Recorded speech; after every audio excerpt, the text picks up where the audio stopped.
Welcome to Knife Thoughts. This video is going to be on this knife, and this is one of the new Cooper Cutlery Schatt & Morgan cotton Barlows. And so right off the bat there, this is an interesting, kind of different knife from Cooper Cutlery under their Schatt & Morgan brand. And so the reason for that is because of this really interesting blade shape. So this is their take on a cotton sampler blade. And there's been all kinds of different cotton sampler blades used throughout the history of knives. It's one of those patterns that is kind of really strange and unique, and there's not a whole lot of agreement on what exactly makes a cotton sampler and what exactly a cotton sampler was really used for. I actually have an article on the cotton sampler pattern, so if you're interested in that, you can check it out here. But this is, I think, a really interesting take on the cotton sampler blade, because a lot of traditional cotton sampler blades had almost a spay blade. Basically, they had a really abrupt cutoff towards the tip like this, and a very abrupt curve towards the tip of the belly. And this knife definitely has that. Now, that type of cotton sampler blade typically had an unsharpened area here.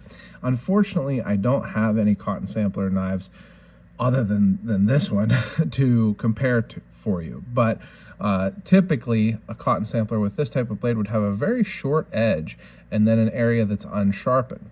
Now, there were other types of cotton sampler blades that were more like a kind of modified sheepfoot, where it would be a straight edge and then an abrupt cutoff towards that, and kind of different variations from there.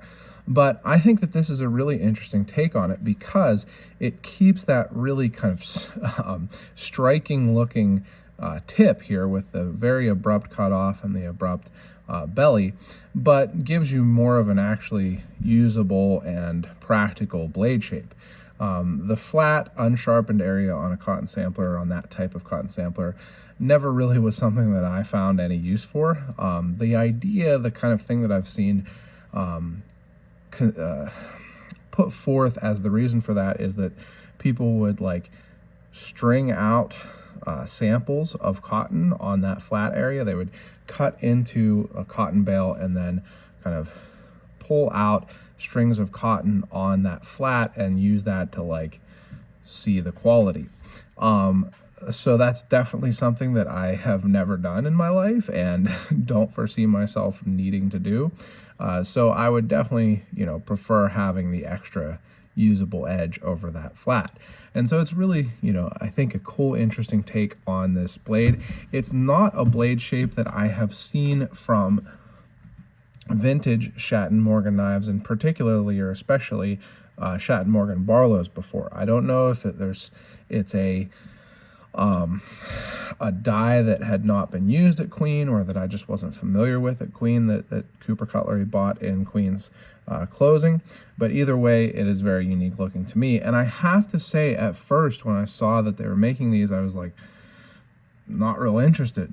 They're something that just seemed super different and out there to me, and I felt like I was pretty good with the normal spear point Barlows that I had from Cooper Cutlery that they came out with recently. So this is a spear point, really classic spear point, as opposed to this in abalone. And I got one of their New York Knife Company spear point Barlows in this beautiful pearl.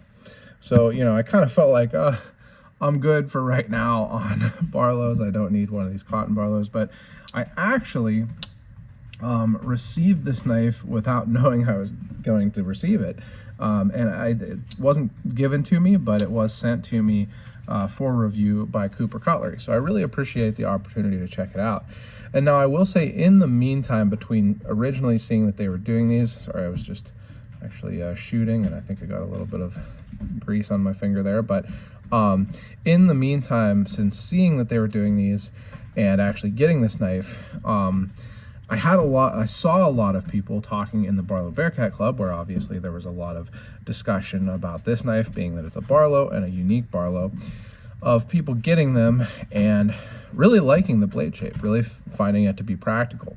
And so I was really interested when I did get it to see what I thought of it. Now, I will be completely honest with you, I have not used this knife because Cooper Cutlery sent it to me, said, you know, if I decide to, I can purchase it. I don't know if I'm going to yet, to be completely honest, but I wanted to make a video showing it and just kind of giving you a good look at it.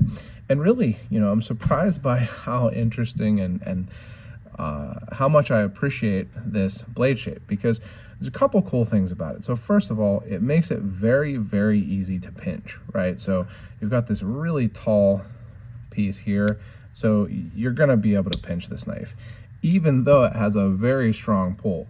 I will say that the pull on this is hefty. It has a very strong snap to it, more so than on the other abalone Schatt & Morgan, considerably. I would say that this is like a 6, maybe.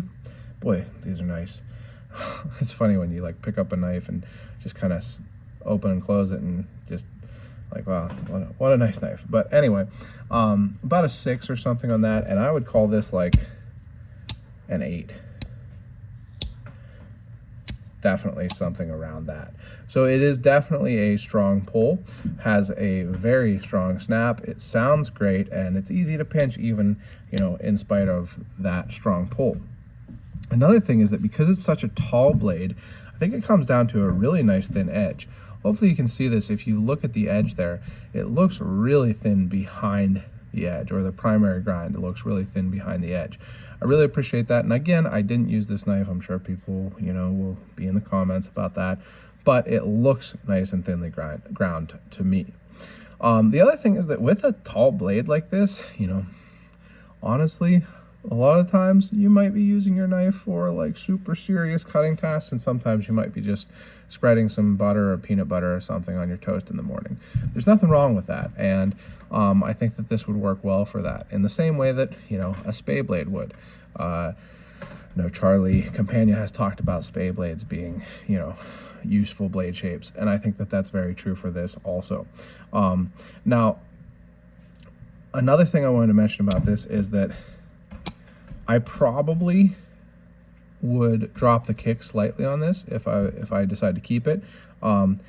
It's not that your finger really catches on the point, because it does sit definitely within the frame, but they really got all the blade that they could have out of this frame, I'll tell you that. They really made sure that that tip goes to the end there, but I can feel the tip. Can't really catch it, but I can feel it, so I probably would drop the kick. Although, again, with such a strong pull, you know, you'd hope that there's no blade wrap. There's no blade wrap now that I can tell, so, you know, if you dropped it a little bit, hopefully it wouldn't develop any. But like I said about the other Schatt & Morgan Barlow I have, this is a super nicely made knife. Cooper Cutlery has really made drastic leaps and bounds since their first knives. You know, and I've been honest about their knives. Their first knives that I got from traditional pocket knives were a little bit rough, but they're doing it, right? Like, they're out there doing it. They're making knives. They're learning in the process. And I think that it's a really great thing to have another manufacturer, and they have really, really stepped up their game. This knife is a nice knife. Now, they're not inexpensive, you know, they're basically made in a like 3 to 5 man shop, I think. And so they're not inexpensive in the way that maybe a Case or a Baron Sun is, but they are nicely made. You can see there are no gaps on this back spring. It is nicely centered. It's got that great snap. Everything is fit nicely. This one doesn't seem to have any issues with the pins that I can tell.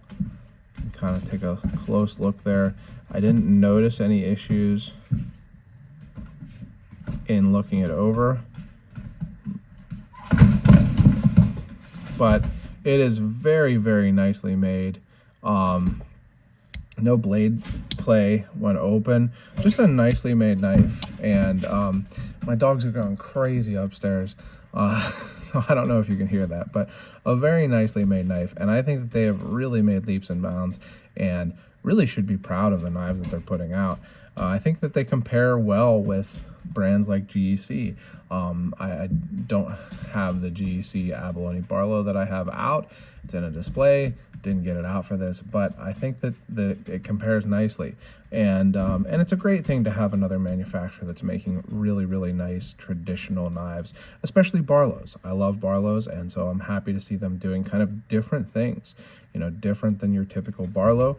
Again, these were, very classic Barlows, spear point, nice hefty blade, all that good stuff, and then you've got this with a very kind of interesting, unique blade.